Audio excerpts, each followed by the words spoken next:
Ladies and gentlemen, Dick Cavett.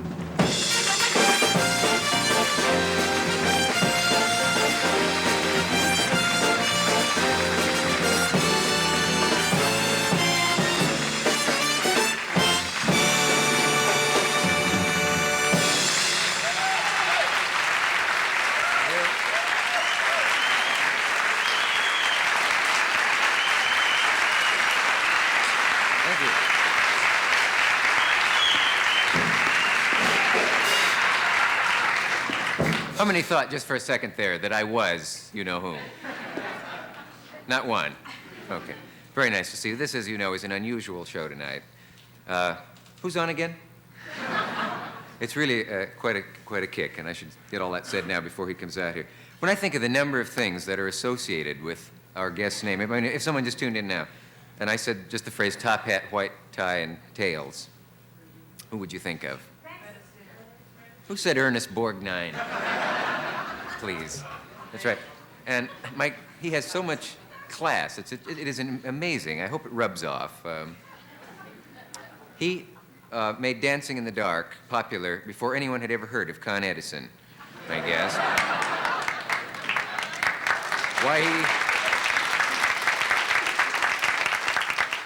Why he was doing dancing cheek to cheek before the invention of stretch pants.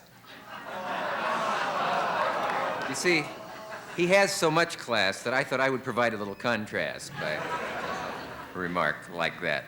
It's amazing. You know, one thing about Fred Astaire, he's introduced so many great songs, and his name is mentioned in so many great songs. I asked the band, quick, what's the name of a song that he's mentioned in? And someone quickly came back with, I'll Build a Stairway to Paradise, which I thought was... But it's in... Didn't you? No, I didn't. It is astounding, though. Do you know how many songs his name? I think it's, I don't know, there may be as many as 50. And all of those great films, some of which we will see moments from tonight, which will be fun. If he had not made some of those films, if you think about it for a moment, do you think how silly Ginger Rogers would have looked dancing backwards alone? Think about that for a moment. I don't want to waste your time because this is a rare thing. And I do have only one guest tonight. He is really all you would ever have to know about the word class. He's been a fashion plate. He's been a friend of royalty. He's been a superstar for half a century. He has introduced over 50 songs, and he has been mentioned in many of them. Lawrence Hart wrote of him, some rare male like that Astaire male. Cole Porter praised the nimble tread of the feet of Fred Astaire, and Noel Coward simply said he's the greatest there ever was, even greater than Nijinsky. If any doubt remains in your mind, just take a quick look at this film clip from Blue Skies, Putting on the Ritz. Ladies and gentlemen, Fred Astaire.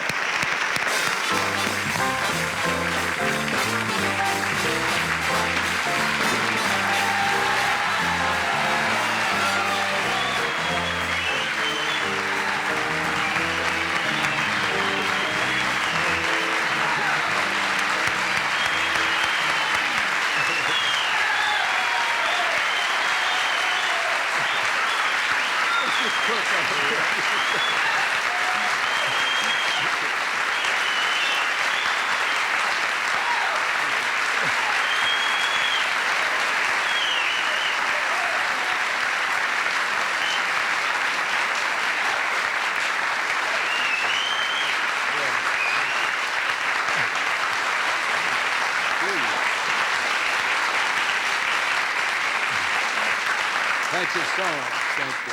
I can believe you're here. I can't believe I'm here. That's what's the amazing thing. Thank you. It's nice to see you. Thank you very much, Mr. Cavett.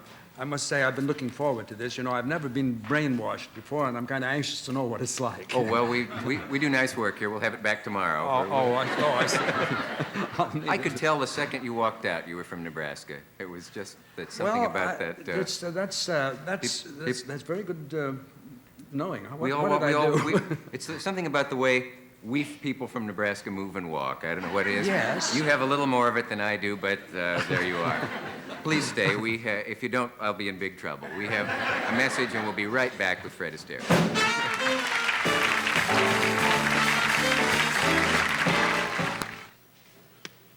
If you just joined us, it's me and Fred Astaire. You know, I wonder if people thought I was kidding when I mentioned Nebraska. You do come from Nebraska originally. Oh, Were you yes. born there? Yes, I Yeah. do indeed. Omaha. Omaha, yeah. Yes. I was from a little farther west. But do you remember Nebraska, or did you leave it very early? I left it quite early, but I've been back there. Yeah. Not very often, but I was there a couple of years ago, and I have relatives there. It's a lovely place. You know, everybody assumes that you were, I always would anyway, that you were probably born dancing. That would be inconvenient, but I mean, that you probably... Well, of course, I may have been. I don't remember particularly, but I kind of doubt it. It seems to me I fell into it some funny way. Well, that's what I wonder. Can you remember a time before you danced, or can you remember exactly when you started? Yes, I can. You see, my sister went to dancing school in Omaha, Nebraska. And as a matter of fact, I had it in a book I wrote. I'd forgotten until just now. I remember. I just seem to remember that I went along for the ride, just in getting into dancing. I didn't know anything about it. I used to see her in the dancing school, and I just saw her, and I didn't know what it was all about, particularly. So I was, we were both very small. How old were you right then? Oh, I suppose I was about 3.5 or 4. Oh. Did you have any career ambitions at that point? I'm afraid I didn't know quite what was going on. Can you remember your first step when the first Astaire step that you took? No. You see, that Omaha thing.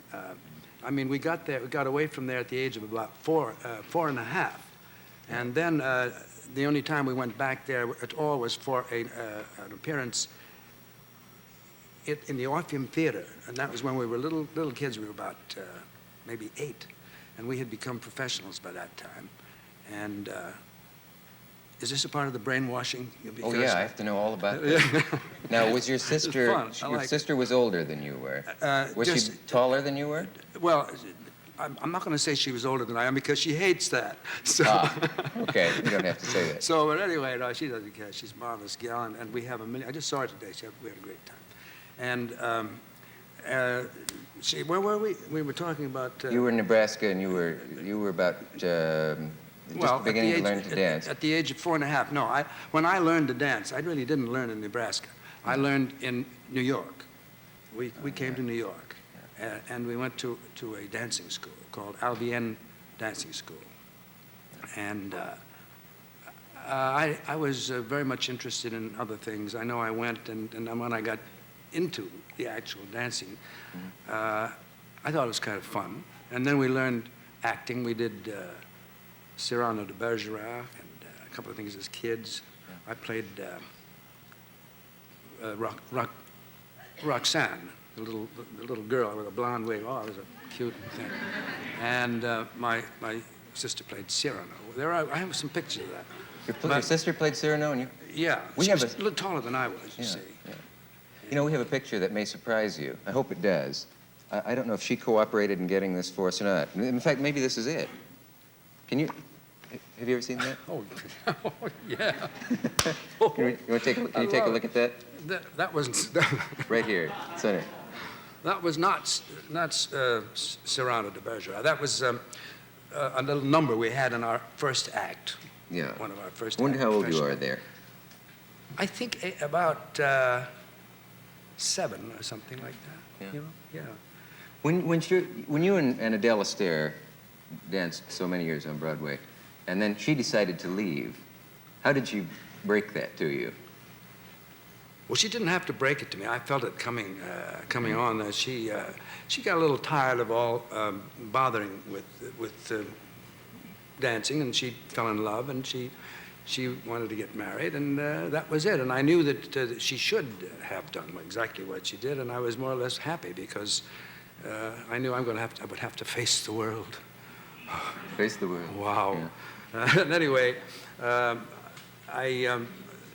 it's kind of vague in my mind. I've had nothing but kind of fun out of it all, and it was never a problem. It just is a matter of making the transition from being a part of a team, and the first thing I did away from Adele, I did a show in New York here called Gay Divorce.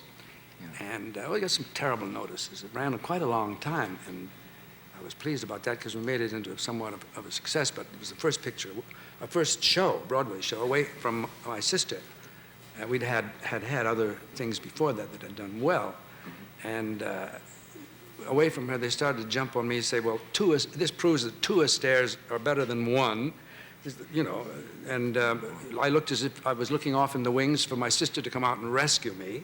That was one fellow said that in the paper. It must have been a jolt. It made me absolutely sick to my stomach, if you want to know the truth. I didn't know. But it was more or less a thing that just happens to you. It's bound to happen. The thing changed, and we surmounted that, it went on. I got the job done. The show was okay, and so forth. You know. And you probably never dreamed at that moment that someday all of that would turn out well and you would be on the Dick Cavett show. Well, or did you? You don't need to answer that. All right. When we come back, we're going to take a look at another film clip, and okay. I'd like to hear you. I'd like to introduce it though before we do. So okay. That'll be fun. We'll be back right after this message again.